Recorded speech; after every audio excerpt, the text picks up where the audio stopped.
দাদা তুমি একটু বলো তুলসীর মালা কালো হয়ে গেলে পারে কি হয়? এখন ফেসবুকে গেলে পারেই দেখতে পাচ্ছি, ইউটিউবে গেলে পারে দেখতে পাচ্ছি নানান ধরনের কীর্তনিয়ারা, নানান ধরনের মানুষরা নানান ধরনের বক্তব্য রাখছেন গলায় তুলসীর মালা কালো হয়ে গেলে পারে কি হয়।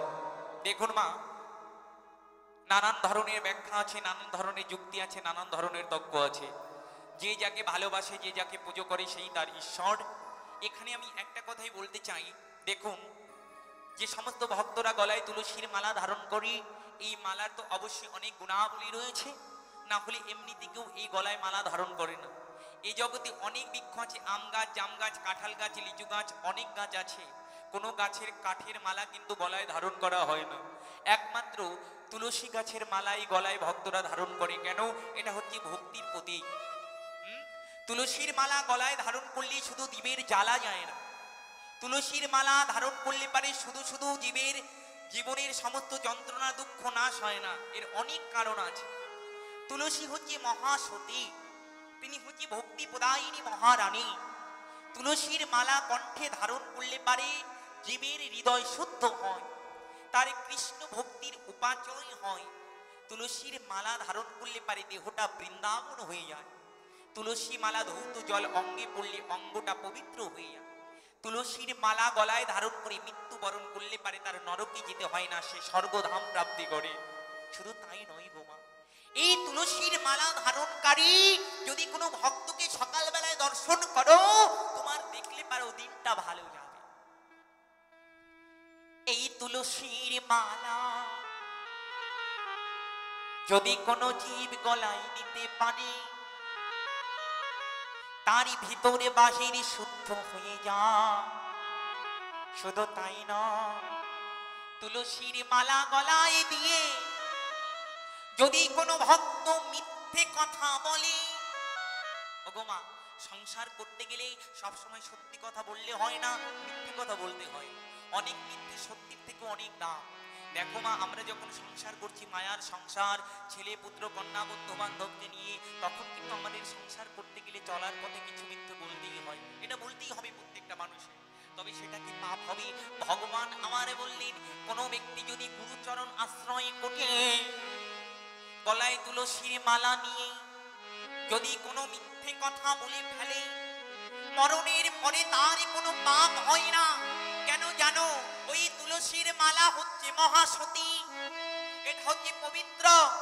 তাই কোনো ভক্ত যদি গলায় তুলসীর মালা নিয়ে মিথ্যে কথা বলেও বা ফেলে, তাহলে যে তার পাপ হয় না, সে গোবিন্দ চরণে পৌঁছে যায়। তবে এর মানে এ নয় আপনি গলায় তুলসীর মালা নিয়ে অহো মিথ্যে কথা বলুন, তাহলে কিন্তু পাপ আছে। তবে দেখুন মা, তুলসী মালা নেবার কিছু গুণ আছে গো। কি গুণ জানো? একটা কথা তোমাদের বলি, যাদের গলায় দেখবেন মোটা মোটা তুলসীর মালা আছে, তারা কিন্তু সহজে কোনো অন্যায় করতে পারে। যেমন যদি কোনো ভক্ত তুলসীর মালা নিয়ে কারুর বাড়িতে চুরি করতে যায়, ওই তার ভেতরের আত্মা বলে উঠবে, ওরে তোর যে গলায় তুলসীর মালা আছে, তুই ওটা করিস না, ওটা পাপ কাজ। সে একবার হলেও ভাববে, সে পাপ কাজটা করতে গিয়ে আর করতে পারবে না। এটাই হচ্ছে তুলসীর মালা।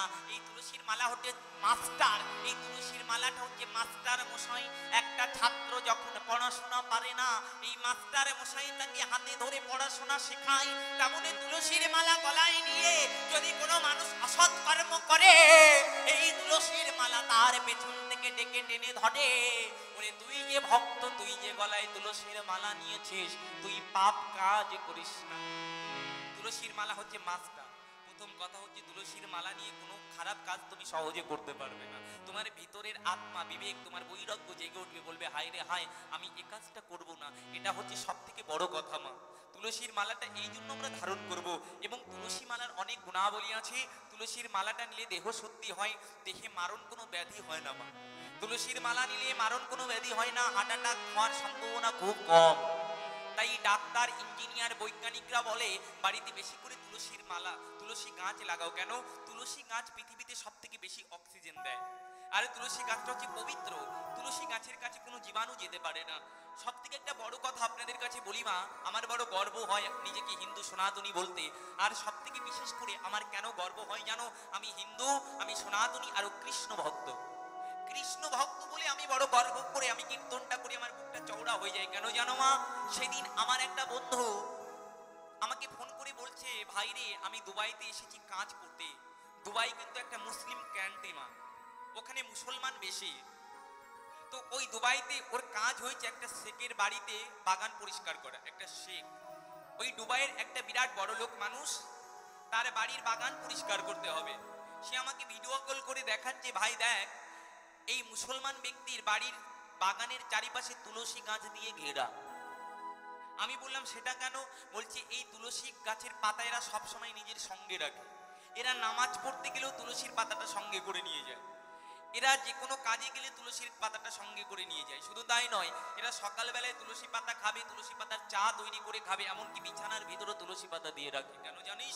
কেন জানিস? এই তুলসী গাছ নাকি সেবা করলে, তুলসী গাছ সঙ্গে রাখলে নাকি দেহ মন ঠান্ডা থাকে, এই দেহের ভিতরে মারণ কোনো ব্যাধি হয় না, এবং এরা বিশ্বাস করে এই তুলসী গাছ যেখানে থাকে সেই জায়গাটা নাকি পবিত্র হয়ে যায়, সেখানে মারণ কোনো ব্যাধি বাসা করতে পারে না। তাহলে ভেবে দেখুন মা, মুসলমান কান্ট্রি যেটা দুবাই, মুসলমান বাড়িতে তুলসী গাছে পরিপূর্ণ, এবং সেই তুলসীর পাতা তারা নামাজ পড়তে গিয়েও সঙ্গে রাখে। কেন? ওই তুলসী পাতাটা রাখলে নাকি তাদের যাত্রা শুভ হয়। তাহলে একটা মুসলমান মানুষ সে জানতে পারলো তুলসী গাছের গুণাবলী, তুলসী গাছের মহিমা, আর আমরা হিন্দু সনাতনী হয়ে তুলসী গাছ নিয়ে কত ঠাট্টা, কত তামাশা, কত কিছু করি। আবার তুলসীর মালা তো গলায় ধারণই করি না। অপর ব্যক্তি যদি একটা ইয়ং ছেলে গলায় তুলসীর মালা পরে, আর একটা ছেলে তাকে ডেকে বলে, আরে ভাই তুই যে বড় ভক্ত হয়ে গেছিস, হ্যাঁ, তাকে নানান ধরনের টিটকারি মারে, নানান ধরনের কথাবার্তা বলে। কিন্তু আমাদের হিন্দুদের এটাই হচ্ছে পতনের কারণ। এই প্রথম কারণটা হচ্ছে একটা হিন্দু ধর্মের মানুষ যখন ধর্ম করতে যায় আর একটা মানুষের গায়ে জ্বালা হয়, তাকে নিচে টেনে ধরে। কিন্তু এটা অন্য অন্য ধর্মের ভিতরে হয় না।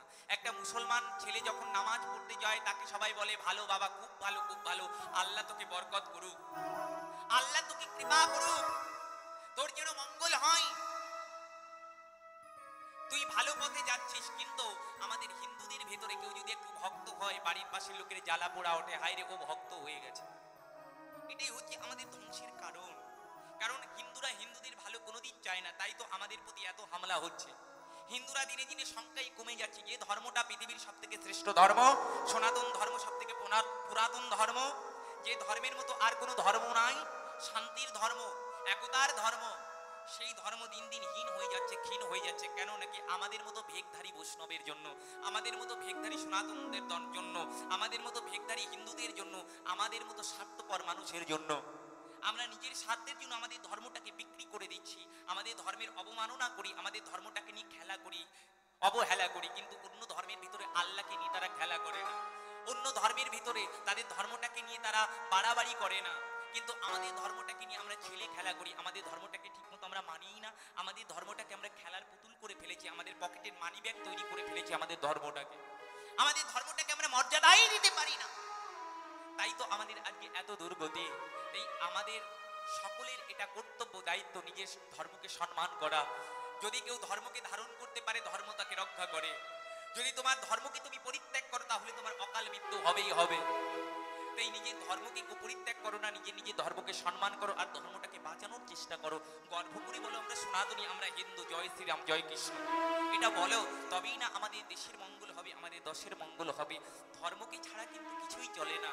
যদি তোমার ধর্ম না থাকে তাহলে তোমার কিছুই থাকবে না। এই জগতে বাঁচতে গেলে আগে ধর্মটাকে ঠিক রাখো, ধর্মটাকে ঠিক রেখে কর্ম করো, তোমার জীবনে উন্নতি হবে।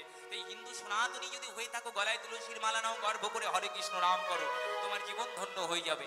ওগো মা, তবে গলায় তুলসীর মালা ধারণ করলে কি হয়, আর গলায় তুলসীর মালা কালো হওয়ার কিছু কিছু ইঙ্গিত ভগবান আমাদের দিয়ে পাঠালেন।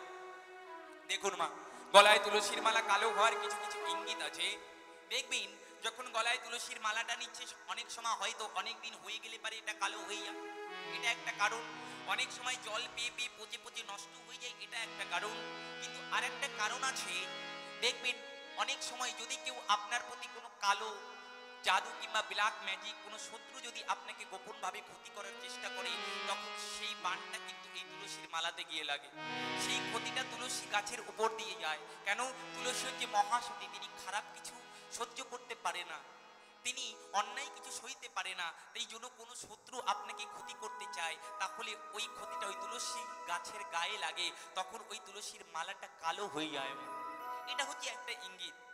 আরো কিছু ইঙ্গিত হতে পারে, যদি কোনো ব্যক্তির ভিতরে তুলসীর মালা নিয়ে ছলনা, কপটতা, হিংসা, লোভ এগুলো চলে আসে, নিজের নিজের ভেতরে যদি অহংকার চলে আসে, তখন কিন্তু এই তুলসী মালা কালো হয়ে যায়। কেন?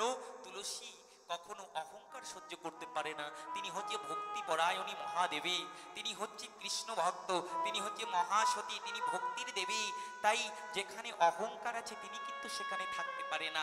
তাই কোনো ভক্তের ভিতরে যদি অহংকার চলে আসে, তখন তার গলার মালা কিন্তু কালো হলেও হয়ে যেতে পারে মা।